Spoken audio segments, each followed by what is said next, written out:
All right, welcome back to the BMX Commentator Podcast. I think this is episode 7 or 8. I'm starting to lose count already, but that doesn't really matter. Really delighted to bring on board one of Australia's finest, certainly a gentleman who's very active on social media, and he's always smiling at the races, and it's a pleasure to have him on board. Welcome, Mr. Bodi Turner. Bodi, how are you, sir? Good, Rich. How are you, mate? I'm very well, thank you very much. Very well indeed. Thank you for having me on. No, I'm excited. It's an absolute pleasure. An absolute pleasure. Certainly, like I said, one of the most active people I see on social media, and always good for, you know, some good quality content. But we'll get into that a little bit later on, I think. So yeah, I just kind of wanted to catch up with you, really. And usually I try and have an angle for these kind of podcasts, but I haven't really got one. So I'm just going to kind of just run with it and see what we get. But I suppose the obvious question is, how's the leg? It's coming along. We're at where are we? I mean, we're into the 4th month of recovery, and I started off really ambitious. Obviously, being an Olympic year, I didn't want to count myself out straight away, but I soon, came to the realization that wasn't possible. So yeah, kind of accepted that pill pretty soon, and then kind of set my sights on. Obviously, I got a bit of time to recover, so there wasn't much of a rush. Just kind of had to deal with it every couple of weeks at a time. Being such a severe break, it is taking a lot longer to heal. So I guess at this point, at 4 months, I'm walking around without crutches. I kind of ditched the crutches around 8 weeks, 10-week mark. And then, I've just had this horrible limp up until kind of now. And I've still got it, but I'm finding a lot more kind of stability through the leg and balance. But yeah, it's been a long road, and I didn't anticipate it to be this long, but just a constant reminder, I broke my leg, and it's pretty severe, really. Yeah, because I mean, that was kind of the question that I was going to ask you, because in terms of like the crash when you went over the front of the bike after that little coming together with Quillen, was it the actual impact of crashing that broke? How did the leg actually break? Because you kind of went over the front.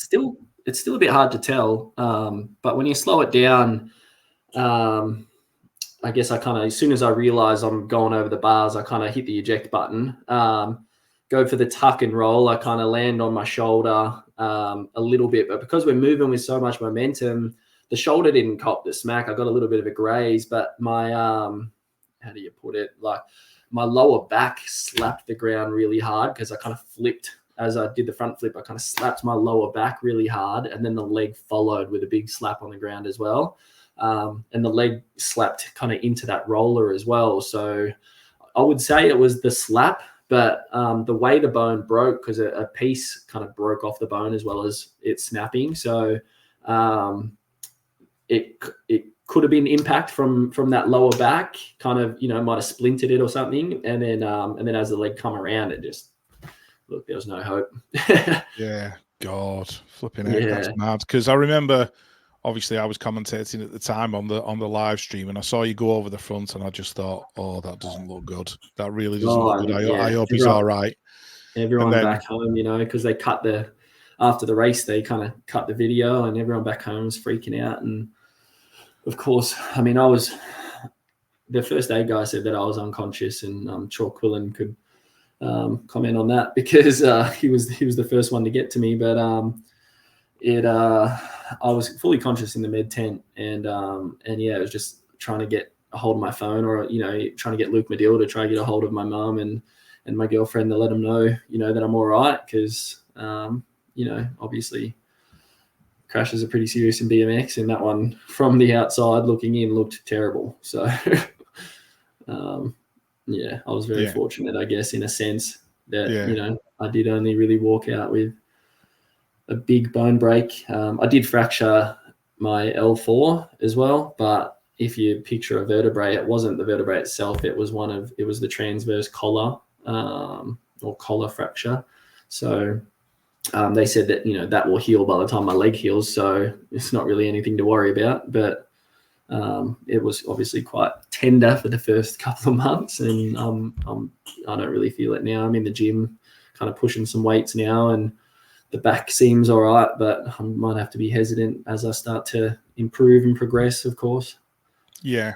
So, yeah, I was going to ask about, because obviously you're out in New Zealand, which kind of from over here looks almost semi-local, if you know what I mean. It's not like you're kind of over in Europe or stuck in Manchester or something like that. And you were in New Zealand, and I saw the crowdfund thing go up, which I donated to and also shared at the same time. So what were the logistics of actually getting you back to Australia? Mate, I was so fortunate and so happy it did happen in New Zealand. Like, if this had happened in Argentina, and man, I now, you know, I consider what Silva and Andre went through in Argentina as well. Like, if this had happened in Argentina, it would have been totally different circumstance, and everyone would have been, freaking out, because, you know, there's not a very good success rate with people breaking their femurs. As in, you know, it can be quite serious and sometimes fatal. So fortunately for me, you know, I was straight to hospital, under like really good care there, and Rotorua being an extreme sport kind of town, I think they've got the best surgeons on deck, or at least in town. So I was, kind of in the best of hands. And then it's I did have to go through the 3-hour drive to Auckland, because they weren't sure I could get on the small flight, the propeller flight. But 3-hour drive to the airport, and then 3-hour flight home, business class, of course, which was fantastic. And then just home to recover. So as for the logistics, it wasn't too bad, but I did have to spend 10 days in New Zealand after the crash. I had surgery the next day on the Monday. But then I guess in my leg, I bled a lot. It didn't bleed out of the leg because it wasn't an open wound, but apparently I lost a lot of blood in the leg. My hemoglobin was quite low, and I guess, you know, I took a bit of a hit on all aspects. So they kind of kept me in there monitoring how I was going. You know, a couple of times I tried to stand up and nearly fell over, and just had to get the nutrition in, really, get the body operating normally. And once I was kind of good to go, we, you know, got the all clear from insurance, got the flight, and got the hell out of there. But it was a long process, stuck there in New Zealand. And the team, you know, kind of moved on. I had our physio hung around for a few days, but everyone had kind of moved on by that point. So spent kind of the next weekend and a couple of days by myself. But it was a long process to get home, that's for sure. Yeah, because I mean, you came into the season looking really, really good. Like the back of the previous season, you'd had that podium in Argentina, round 9 of the World Cup. You know, you ended up on the podium in 3rd. You know, that's got to give you a lot of like impetus and momentum going through a shorter off season and then into an Olympic year. So I'm assuming, you know, hopes were up. Just talk about your mindset as you kind of finished last season and going into this season. Yeah, well, I mean, it goes back even further than that, with kind of everything that I've been through and kind of tried to find my way back to this position. And I think 2022, I missed out on world championships by kind of one spot with selection. And so, you know, that basically all our funding and everything here in Australia is based around a world championship result. So I'd kind of been fighting for that support through 2022, and then 2023, everything started to kind of come together. And, kind of winning Oceanias, winning national championships back to back, and then starting to kind of find my feet again on the world circuit. I struggle a bit at Supercross, and I don't know if it's just I just can't get to the kink quick enough. But then there's, and then I show up at Argentina and I'm getting to the bottom of the hill and, pulling it like just on the tail of Romain and the other guys, and like it's BMX, you get lucky at times, but to put myself in the picture there and race well gave me some really good confidence coming into 2024. And then, I guess the way the points are lined up, it was, USA at the time after Argentina. I mean, the Dutch were in there in that mix as well, going for that 5th spot. And then who else were we looking at? Argentina and Australia. So, I mean, it was a stretch for us regardless to try and get that second spot. But, I guess if I'd found that kind of same flow that I had in Argentina this year and put some scores on the board along with Isaac coming back and racing this year, we could have had a chance maybe, but I haven't looked at any of the points or anything like that. So it could have been impossible as well. But of course it was on the horizon and that was the goal, trying to get back and get to Paris this year. And it all come crashing down real quick. That's for sure. Yeah, absolutely. Because obviously the Worlds were in Rock Hill this year, and when I went back and looked at like previous results, Rock Hill had actually been quite kind to you because you got a World Six there in 2017. So, knowing the track and knowing that you can race well there can give you that extra level of confidence, I would say, when you go into the same track again. So I'm sure that was definitely kind of on the agenda of like, right, I can do well here. And then in March 2023, I got a couple podiums at Rock Hill as well. I just tend to race really well there. So I'm not sure if the short hill favors me a little bit, or I just enjoy that track and am able to commit a little bit harder. But I was really looking forward to racing Worlds and trying to put in a really good result there, as well as I haven't raced Tulsa yet. So, like you said, it's a short season this year, and I was looking forward to hitting all these events and putting in my best effort. But these things happen. This is sport. It's not the first kind of challenge or endeavor I've had to push through. I kind of took this one a little bit with my stride. It was tough. Like, as I said before, a tough pill to swallow, but at the same time, BMX has kind of built that kind of strength within me. I think a lot of the other BMX boys can say the same thing. It's a tough sport, and you tend to take these defeats a lot easier every time. Each time it gets easier and easier. Yeah, sure. Yeah. And there's a lot more defeats than victories in BMX, as I keep telling my lad. So, build that strength, from a very young age. So it's, it sets you up for later in life, definitely. It does. Because obviously you do BMX differently to like every other pro athlete in that, you're not on like a full-time program in terms of like, that's all you do. You get up in the morning, you go to the gym, you go and do sprints in the track in the afternoon or whatever it might be. You're like a proper working man. You've got a full-time job. You get in a van, you go out, you do your job fixing, is it heating and cooling that you do? That's it. Yeah. Yeah. So, you're a tradie. So how does that work with like top level BMX? How do you make that kind of bridge, that gap between the two? It's tough. And again, going back, I was competing full time, through the early years of Elite, on the full scholarship, living the dream. And then that's when, everyone knows, I got my suspension through WADA. And then that's obviously, I lost the support through that. And then the climb back from there has just been a mission. And as I mentioned, you got to kind of qualify for Worlds. You got to get the results and meet the criteria in order to get that level of support. And although I tried 2021, 2022, I couldn't get good enough results, especially at the World Cup stage, to qualify for World Championships. So in turn, didn't get that support until 2023, got to Worlds, and then fortunately enough was able to get the support for this year. So throughout that kind of whole period, from kind of stepping back from full-time support, or not stepping back, but obviously losing that kind of support, I was forced to kind of get a job and do what I had to do, of course. And then that passion for BMX never left, of course, and I just wanted to keep racing anyway, and I know I've got the skill and experience, so I just kind of pushed myself to get back into that. But without that support, and a lot of the guys can relate as well, without support from your nation, it's really hard to race BMX and travel and race. And I've got good sponsors behind me, but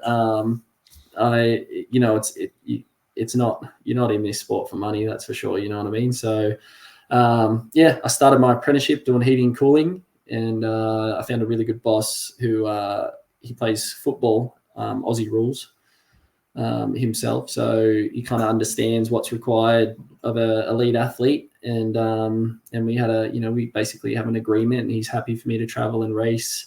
And I told him, I wanted to try and make this Olympics this year, so he's given me the freedom not only to train but to travel and take all this time off and race. But it's difficult because it is being a trade. It's there's a lot of labor involved in the work, a lot of traveling, long hours, particularly we travel all around the state here. So, which I don't live in a big state, but we travel all around the state here for work. So, they're very early mornings. We're usually at the factory 6:30 in the morning, and then sometimes, ideally, you knock off at 3:30, but sometimes you work till 5:30, and then you kind of get home and go, well, I've got to go to gym now or go to the track.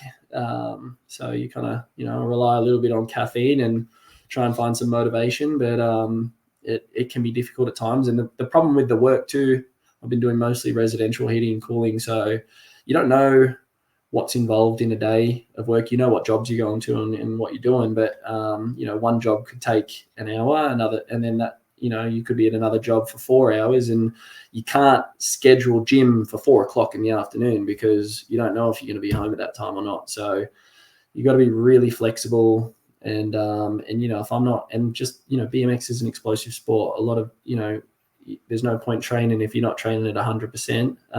So I do have to switch things around quite often. If I'm not feeling up to sprints or not feeling up to track, refer to the coach. But a lot of the time, my experience now is good enough, and I know when I'm flat and when I should probably rest, and then I know when I'm feeling good and when I can really push it. So yeah, it's finding that balance and just being patient.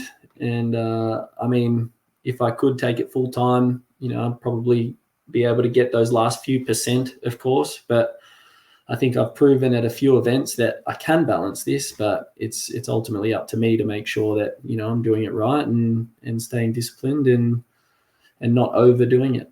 Yeah. Because on the broadcast, I think we did refer to you as the world's fastest heating and cooling engineer, or something along those lines. Which the working class man. Yeah, absolutely. It was, but it was a nice kind of, variation on what everything else that goes on BMX, because everybody else works under the national federations and the full-time athletes, and then we've got you, and you're doing it like slightly differently. There's almost a Netflix series or a Hollywood movie in it, because if you kind of go through everything you've gone through, being a full-time athlete, having the suspension, then coming back, combining work with BMX, and then if you'd gone on and won a rainbow jersey or an Olympic medal, that would have been like a proper story. That would have been something where I'm sure some studio somewhere could have got hold of that and made something out of it. I mean, if Netflix can make a series about a football club in North Wales, I'm sure they can make one about you doing your thing on the bike. So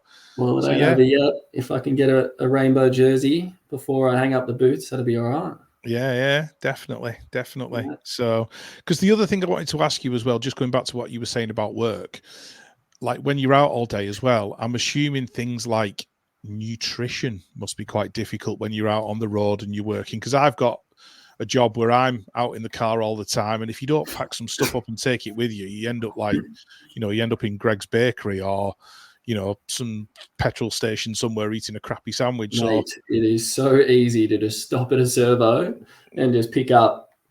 And I love like chocolate milk. If I see a little Snickers bar there, I'm like, oh, all right, if I have to, So it's so hard to kind of stay disciplined, especially with nutrition. But being organized too, when you get home and many nights of the week, you got sprints or you got gym, and then you go on the track. And if you got track night, as we all know, you get home at 9:00, or if you can a bit earlier. But most gate nights here are 6 till 8, so you kind of you're getting home late, and it is difficult to prepare food and stay on top of that. And it could be my downfall at times, but so long as one thing I always I see food as nutrition, right? So as long as I'm getting enough protein in during a day, so long as, you know, I've got energy for training. So I make sure that I'm eating before I'm going to training, and I'm not kind of having lunch midday and then not eating before gym or gates, and you know, going 4 or 5 hours without food. So again, that's when the experience kind of comes into it, and routine just helps so much. If you don't have a routine, it throws you out of whack, and it's tough. So yeah. So what is your local track then? Where are you based, and you know, what tracks do you ride on the regular? Yeah, so I'm from Melbourne, Australia.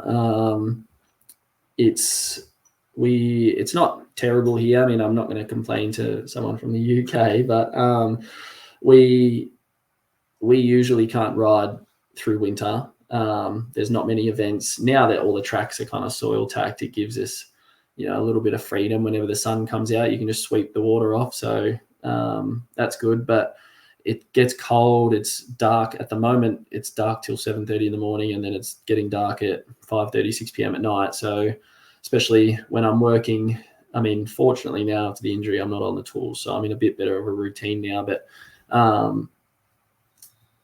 when you're working, you know, 6:30 till 5, you get home, it's dark, you're not really in the mood to do sprints and things like that. And then it's also cold and raining. So it's tough here through winter in Melbourne, but once, you know, spring rolls around and summer, it's not too bad. Although the last couple of summers it's been wet as well. But yeah, it's a colder climate here. My local track is Eastfield BMX Club.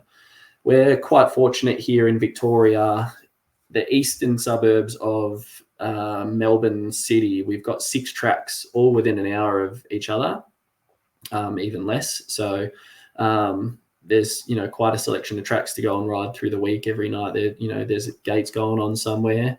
And then you can pick and choose which ones, you know, that one's soil tack, so when it's wet, we'll go ride that one. Or some of the boys, you know, want a faster gate, so you'll go and train at another track and go ride on the faster gate. So we're a bit spoiled with tracks around here. And then if you want to travel a bit further, we've got Shepparton, the 8-meter supercross track, but that's 2.5 hours from my house. So we don't get up there too often. It's a bit difficult, but when it's getting closer to events like supercross events and big hill stuff, we try and get up there and get some practice on Shepparton. But yeah, there's a bit going on here, and I think, you know, it's kind of almost another subject, but you know, I want to help out around here in Victoria and run some more events and things going on in the future and stay in the sport. So you know, we're in a really good position here in Vic with a lot of tracks and things to capitalize and run events and keep BMX alive. Good. Sounds very similar to Manchester, actually, the setup that you've got, because yeah, where we are, we've got literally 6 tracks within an hour of my house. You know, we're pretty much spoiled for choice. We've got my locals 5 minutes down the road. We've got another one 20 minutes away. There's 3 tracks within 40 minutes that are in Manchester.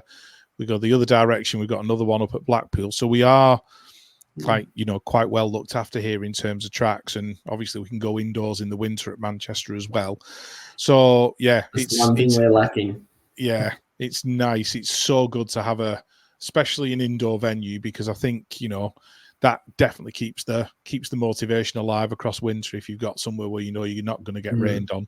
So yeah, that's amazing. I also wanted to kind of pick up on your YouTube stuff as well, because I kind of went back through, because I was probably an early subscriber to your channel. I remember the 747 vlogs and all that kind of stuff. Yeah. So how are you getting on with the YouTube side of things? Is it a little bit like hit and miss as well? Or because your vlogs always seem really good when you did them. I always really enjoyed them. I used to put so much energy into it, and when you've got the time to, it's so easy. You know what I mean? Yeah. But I've really struggled with social media, especially even the last couple of years or few years. I think again it comes back to time and energy, and I put so much energy into work and training that sometimes even just that life balance goes out of whack, and then I kind of go, well, I don't have time to whip out a camera, you know, or I don't have you know, I just, that creative spark just isn't quite there.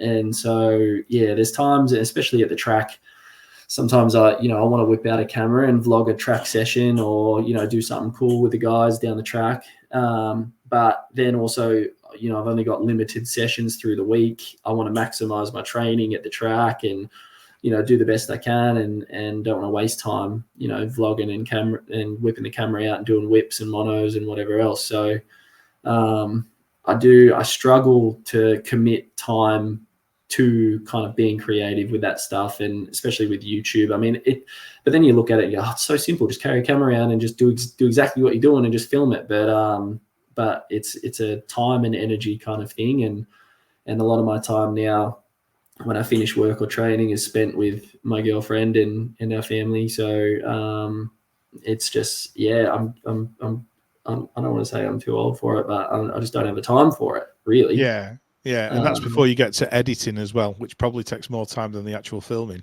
And that too, yeah. Especially when you want to be creative, like Matisse,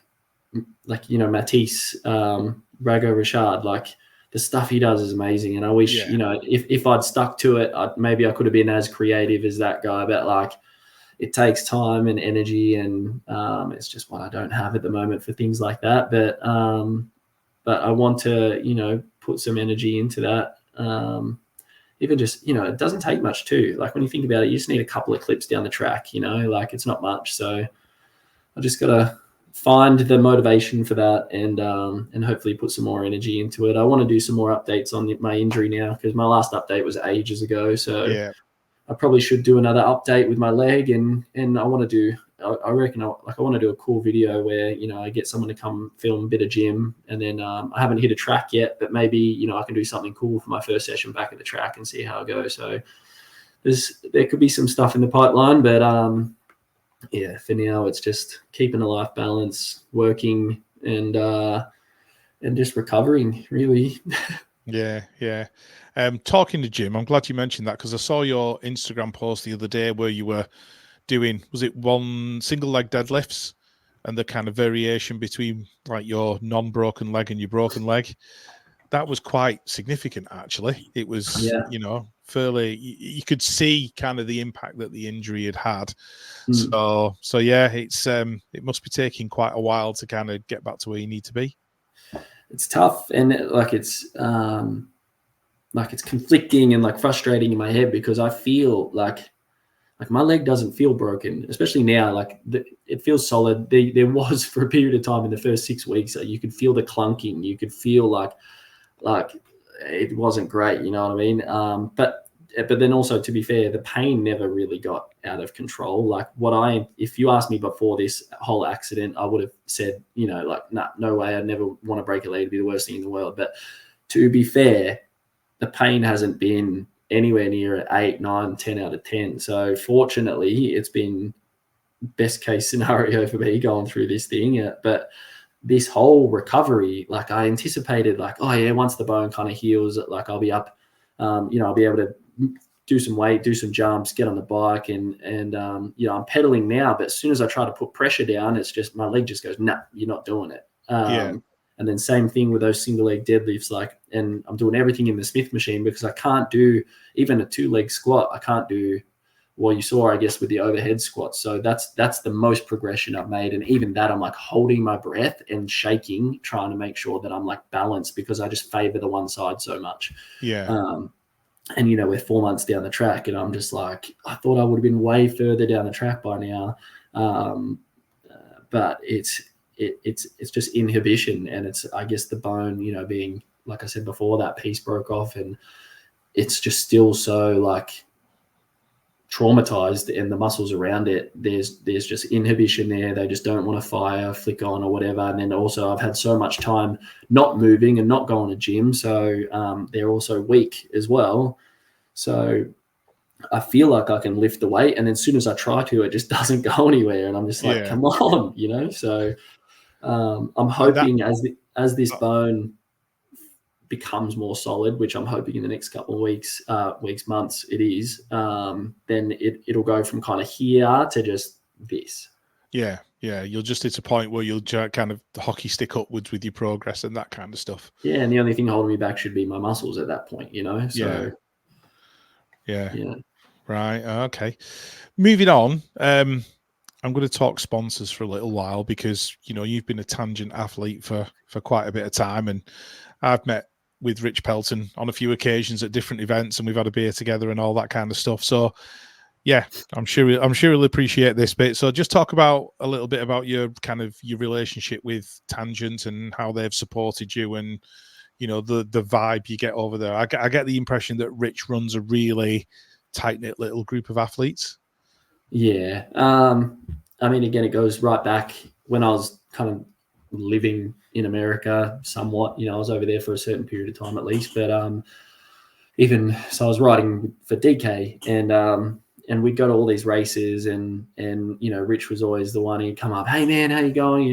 Hang out, and he's just like mates with the pros, and like hang out. And then after the race, he's the first one that's like, "Yep, we're going to get a beer." I'm like, "Yep, let's do it." And anyway, he's had some really good times with Rich, and built a pretty good relationship, even off a few times really hanging out and having some beers, and we just got along really well. And then I kind of went through my suspension, and then I was preparing kind of 2019, 2020, getting ready for those World Cups in Australia and stuff, and coming for my return through 2019, I was like, oh, who am I going to ride for? What am I going to do?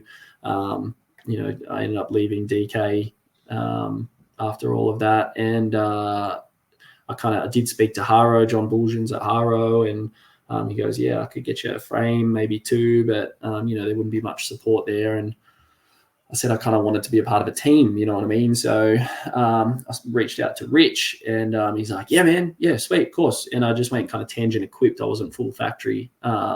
He's like, yep, no worries, like whatever you need. And he's like, yeah, we love your personality around the track and who you are and what you're about. And yep, we'd love to. And just there was just no hesitation. So of course I just was like, yeah, that's awesome. Thank you so much. And rode really well 2020, and then COVID hits again. And then after COVID, that's when I was like, you know what, I need to be a part of the team. And I spoke to him and I said, I want to put the colors on. I want to go full factory. And he said, yeah, we've been waiting for you. So he sent me over the Rockstar helmet and jersey with my name and everything. And that's when we went kind of full on. So that would have been, I guess, end of 2021. Well, I guess mid 2021, we kind of went full team, and then I haven't looked back since. And he just, like you said, he runs a good squad, but it's more he just looks after the guys. He reaches out, he says hello, he's always at all the races, and it's just such a good community that he's built. The Tangent Cartel. So it's always good to see him, and they're there to help out anyone. Like even if you're not part of the team, he's like, yeah, like I'll sort you out, help you out, whatever. So he's just such an absolute legend of a bloke. And I was just lucky that, coming out of the suspension and after everything I'd been through, he just goes, look, I know who you are, I know what you're about, and I'm willing to support you and get behind you. And look, it was a bit of a, probably a tough decision for him, but, it paid off in the long run, and I'm thankful to be able to represent such a good brand. Yeah, it is. It's a solid brand, and it's I think he's had Bike of the Year a few times and that kind of stuff at the USA BMX Grand. So yeah, good on him. So in terms of the future then for Bodi Turner, what are we thinking? What are we looking at? Obviously, you're going to recover. Are you going to race for a defined period of time? Have you got any aspirations to go into coaching or anything like that? How does that kind of like look? Not that I'm trying to retire you early, by the way. Yeah, well, I am 30 this year. So as I said earlier, like my goal was Paris. Like I wanted to make Olympics this year. I never looked any further past that. And that's kind of the agreement I had with the missus and things like that as well. And I just, I've got other aspirations in life too, and need to commit to work and commit to I'm with, hopefully down the track, start a family and things like that. So it's hard to prioritize BMX the same I have. But I certainly, I'm not stopping racing. I'm going to be racing in Australia, and look, nothing's in concrete yet, but I have AIS support this year, or Australian support this year, with a scholarship. So basically I just got to stay in touch with them, get back healthy. You know, number one goal is get back healthy for now. And then we have national championships in October this year, and I'm still back-to-back champion, so I'd like to be able to defend my title in October. But I've got 4 months till then, and you know, this 4 months has flown by now, so I'm hoping that, you know, I make some really good progress leading into that and can race nationals. But if I don't, then that's, you know, kind of write off this year and just prepare for next year and try again, just get healthy, get back racing nationally, and just kind of see where I'm at. You know, mentally, it's going to be tough getting back. I'm sure there's going to be some barriers getting back racing mentally, and then obviously this Olympic cycle's over. I'm going to be way too old for the next one, I reckon. But yeah, look, I'm just going to take it year by year from now on, pretty much, and just race nationally. Look, if I can qualify for world championships, I just want to race world championships. And yeah, we'll just see what happens. You know, it's going to be race by race, year by year, and you know, that passion is there. I just want to keep racing. And as I said before, I'm looking even further than that now, and want to help out with running the events here in Vic, and, you know, reach out to Oz Cycling, they're called here in Australia now, and see if, you know, there's any way I can help use my experience and my knowledge to help the sport here in Australia. I think on a club level, here in our state, at least, we're really struggling with events, especially even post-COVID. You know, it's been a few years now, and still struggling running events and getting new members on board, and then, like I said, we shut down over winter too. So it's tough to be consistent and hold these races, and for me to stay in the sport. You know, if I'm not scratching that itch racing, I want to help the sport and use my knowledge and this skill that I've gained across however many years to, you know, just do what I can to help out and do some cool stuff. Yeah, so you're definitely a BMX lifer then. You're definitely one who's going to be kind of there in a few years' time, which is lovely to hear, because, you know, some people do just kind of finish racing and check out and they're done. But anybody who sticks around and kind of uses their experience and their knowledge and everything else is always a great asset to the sport. So that's absolutely fab.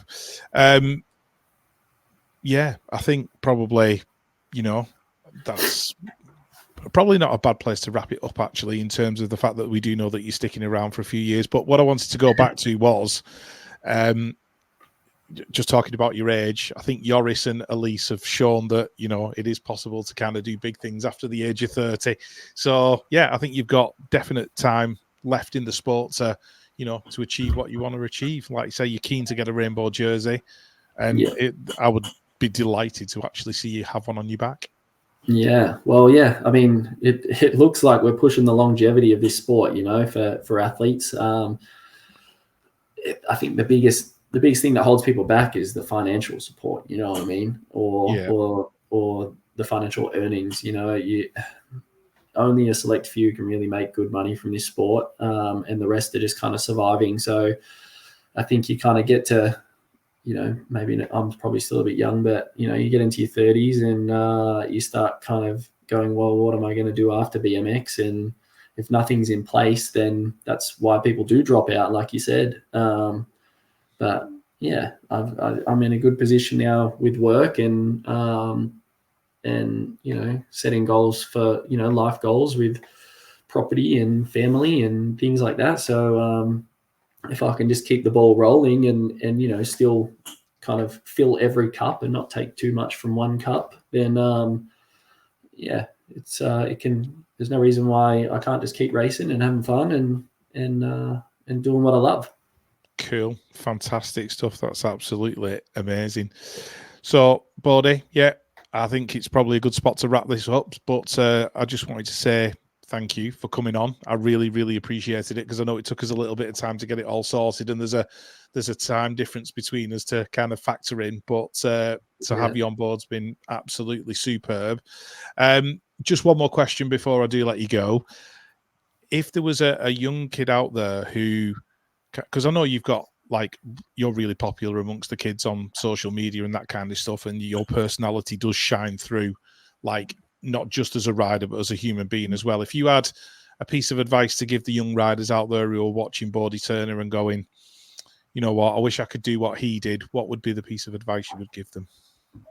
It's tough, but I guess the biggest thing is that, you know, there's always going to be obstacles, there's always going to be hurdles, there's always going to be challenges that you face, and I've had my fair share of those, that's for sure. And I think if there's anything that I learned is that keep that passion, keep that fun for the sport, and just keep looking forward. You know, you just got to keep getting up, keep moving forward, stay persistent, resilient, push through that adversity, and you come out a better person. You come out having learned a lot of stuff, and you know, BMX itself, not only the challenges, but, you know, the highs and the lows have taught me a lot as a person, and it helps a lot in work and in life now. So I think the biggest thing is don't get down. Like you said before, there's a lot more defeats in BMX than there is wins. So unless your name's Laura Smolders. So just look, keep your head up, and there's always another race. You know what I mean? So yeah, keep moving forward, pick yourself up, and just embrace the next challenge. Brilliant. So persistence, resilience, and embracing challenge. That's a great place to leave it. Bodi, thank you so much for coming on the BMX Commentator podcast. I'm sure we'll be in touch again over the next coming months and stuff, and I will certainly be keeping an eye on your progress. But thanks so much, mate. I really appreciate it. Thank you so much for having me. I really appreciate it, Rich. Yeah, thanks, mate. Speak to you soon. Cheers. Catch ya.